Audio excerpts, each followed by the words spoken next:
And the World Health Organization says, no. We want to stand with the government who oppresses its people and then lies to the working class people across the pond, ensuring a pandemic when 95% of it could have been mitigated had we just done our job. Let's go to right now. Everyone's been talking. We talked about it initially over a week ago, the World Health Organization, specifically in addressing China. And now I know that a lot of other people have sort of been picking up these talking points, which is a great thing. Finally. But let's get specifically into how they are synonymous and really everything wrong with the World Health Organization.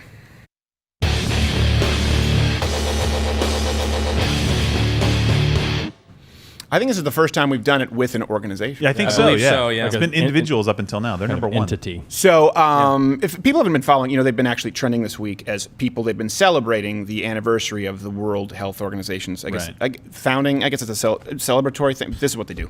It was on 7th April 1948 that WHO came into being. Because I want my ambassador to be Neil deGrasse Tyson had sex with a Somali pirate from Captain Phillips.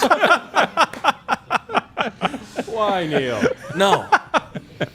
I'm joking. You have standards, Neil. Of course, it's a joke. Gay men can't make babies. Oh, that's right. It's not how it works. Of course, everyone out there, everyone they love and they trust the World Health Organization, and that's why we have CBS, ABC, NBC. They've decided to come together to air the World Health Organization. Can I just say WHO from now on? Does that work? Go ahead. Say WHO. The WHO special. WHO. I love how everyone here's like, yes, please do, and don't bring the foot back up. Please. Yeah, I don't want to see that again. Please keep that below. I will bring it. I will be a spite foot. So everyone here. Stay in line. It's One World Together at Home. It's an event with Colbert, Kimmel, and Jimmy Fallon hosting.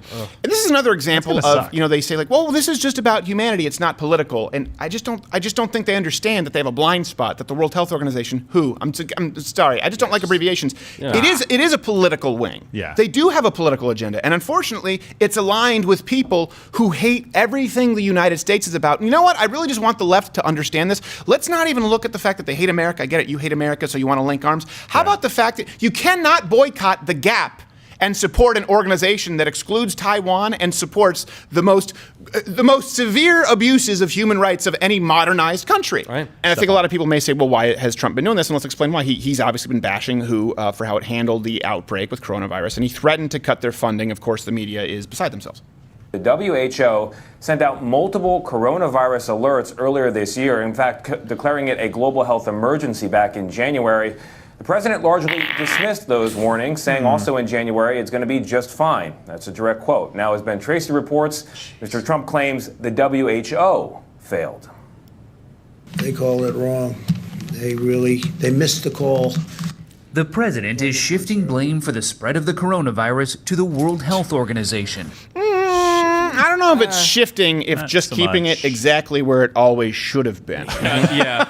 It's like, did someone shift the dining room tip? No, it's where it's always been, you shifty son of a bitch. So the anchor, you see that, and you've worked in media for so long, you see what's happening there, right? That the anchor is giving this impression that WHO was declaring coronavirus a global health emergency while Donald Trump was ignoring it. Right. Trump declared coronavirus a public health emergency the very same day that WHO made the declaration. Really? And in addition to that, he restricted travel from China. So how did I keep saying the WHO. How did WHO respond? WHO. No travel bans. They were against travel bans, and they would argue that it's not effective. Well, you know what? Listen, if your country is one big giant petri dish and they're lying about it, I think that putting a stop on leisurely vacations is a good start. Probably a good start. They were praising, by the way, China's handling of this pandemic. Okay, throughout the entirety of it. Bending over backwards. Let's be clear about this. This is important. The timeline matters. Yeah. Obviously, not all Chinese people. We've been very clear about that. I hate the Chinese government, and by proxy, WHO, because I empathize with the Chinese people who are abused and kept under the thumb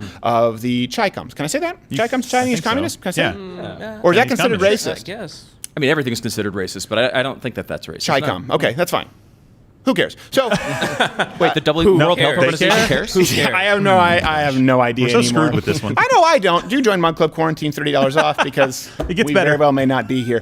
So they were praising China, and it matters as far as the timeline, because all along the way, China, they were destroying evidence of the virus when it was first discovered. They silenced whistleblowers, arrested them. Some of them just disappeared because they were kept in abhorrent conditions. Yeah. Plus, by the way, there were studies. This is something very important to keep in mind. Well, everyone wants to blame Donald Trump, and I understand if you want to have the argument that it wasn't wasn't the ideal response, of course. I get that. But that's been nearly everywhere, particularly China, when you see unbiased studies show that if they'd have used the proper mitigation techniques rather than focusing on keeping up appearances, love, and the WHO doing their dirty work, 95%.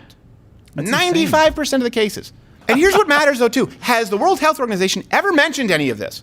If it's the World Health Organization, the fact that they lied about the virus, the fact that they silenced whistleblowers, many of whom disappeared, some of whom are dead, and the fact that they could have mitigated it by 95%, if your goal is to be the World Health Organization, seems to me that would matter. If there's no political motive, if the goal is entirely to solve the pandemic, why not highlight that international abuse of power? Instead, not only do they not do it, they just keep repeating Chinese propaganda points.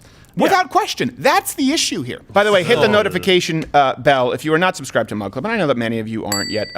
Subscriptions don't mean a whole lot. Hit all notifications, and do consider subscribing to Crowder Bits. Of course, the podcast go. It's not iTunes anymore. It's not Apple Podcasts. Apple Podcasts. That's so stupid. I think it makes more sense to have the toilet robot. Really? You're on my side now. Yeah. Oh. I never was against it. Oh, okay. I just think it's invasive, but I like a little invasiveness. So here's another claim that was made by the World Health Organization. They repeated China's lies about how coronavirus was spread, and they said that there was no evidence of human-to-human transmission on January 12th. Now, I want to be clear and hold them to the same standard that we hold everyone. People can make mistakes. Right? People can be wrong. For example, the Trump administration thought that it wouldn't be as severe as it would, and that is true. Right. They declared an emergency, timeline, but they didn't think it would be as severe because they were given information from China, and the World Health Organization corroborated. So I am not mad because they said no evidence of human-to-human transmission on January 12th because they made a mistake. I'm mad because Taiwan directly gave WHO evidence of human-to-human transmission in December. They provided them with proof of doctors getting sick from the coronavirus patients. It was clear evidence of human-to-human transmission. So why would the World Health Organization not listen and also go out and tell everyone else the exact opposite because they don't even recognize Taiwan as its own state? So here's the thing, too, that really does matter with Taiwan. Obviously, they deny Taiwan sovereignty. So the WHO, they continue to block Taiwan from membership because China doesn't recognize them. And this is important because of the reason for Taiwan being a separate state. And that's because specifically it applies to the gross human abuses of human rights. Right. Get out of the show map. Someone was there and then the producer getting in the show map. I have these facts and they're like in there. I will murder you. Changing them? So they won't even let Taiwan have a seat at the table as an observer. No. And the reason for that is because Taiwan has been outspoken against China. This is something we've shown before, but I think it needs to be seen as many times as possible. It's as chilling as a clip gets. You don't need a conspiracy. Watch what happens when a World Health Organization official is asked specifically about Taiwan. The WHO considered Taiwan's membership.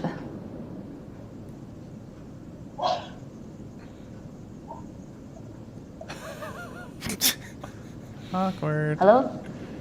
I'm sorry, I can't hear. I couldn't hear your question. Okay, let me repeat the question. No, that's okay. Let's move to another one then. Right, because I'm actually curious on talking about Taiwan as well, on Taiwan's case. Unreal. Aaron Sorkin is surly. Wow. Yeah, that's shocking. That's horrible. I just imagine terrible, that just worked if that was the level of accountability from every international organization. You know, like the UN, I don't know, asking Donald Trump about waterboarding, the Geneva Convention. Like, I don't like the question, I won't respond to it. Favorite tree? Well, I love how he had the balls to go. I didn't hear your question. Can you? You know? And she goes, Ask I'll a repeat it. different He goes, no. Let's move on to another one. Well, you don't even know what that one was. It's just like, talk hang about up. terrifying. How about Taiwan? How about Taiwan? Or were you you forgot 7 years in Tibet? It was forgettable. It wasn't a great film. No. But you understand the point. The Chinese are not your friend as you go out there and bitch about sweatshops with Nike. And then say, trust the World Health Organization who's complicit. And again, this matters because people have made mistakes, I will say, across the board. But there is a stark contrast between the approach of the media, China, the World Health Organization, and it's important to remember that they've all acted as one and the same right now, and President Donald Trump. First off, Taiwan, he's already hinted at recognizing Taiwan in the past. He was the first United States president to call Taiwan's president since, I think, was it 79? Nice. Since 1979, I think. Great year. And that sent, of course, the media into hysterics. They were furious about it. And the truth is, too, while we're talking about Taiwan, why it matters, first off, it's reprehensible to not listen to a country simply because you want to assist in their oppression because you like China. That being said, from a pragmatic point of view, Taiwan handled the coronavirus better than almost any other country, in large part. Why? Because they don't trust anything China says.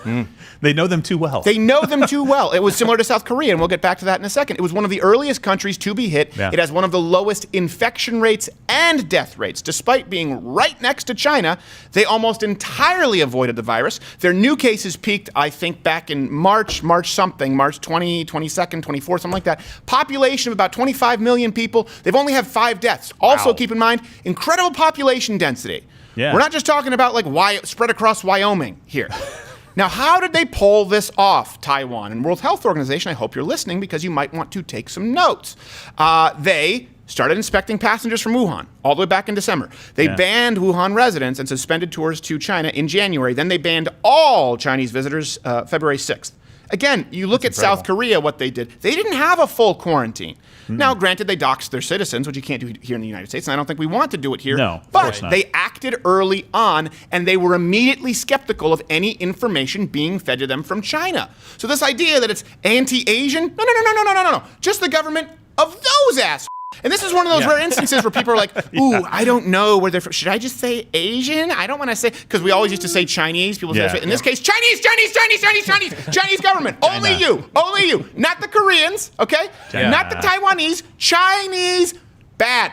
By the way, let's go back to South Korea. Keep in mind, South Korea, they began moving to create testing kits January 16th. And again, they worked with private industry 2 weeks before the World Health Organization actually declared COVID an emergency. So this is important to note that Donald Trump values Taiwan's approach. So if you want to talk about the international committee and you want to talk about who's supporting people in why is it racist for someone, for example, to mention bat soup or to mention the Chinese Communist government? But you don't recognize that Donald Trump actually is supporting the people, the Taiwanese people who've been oppressed by China.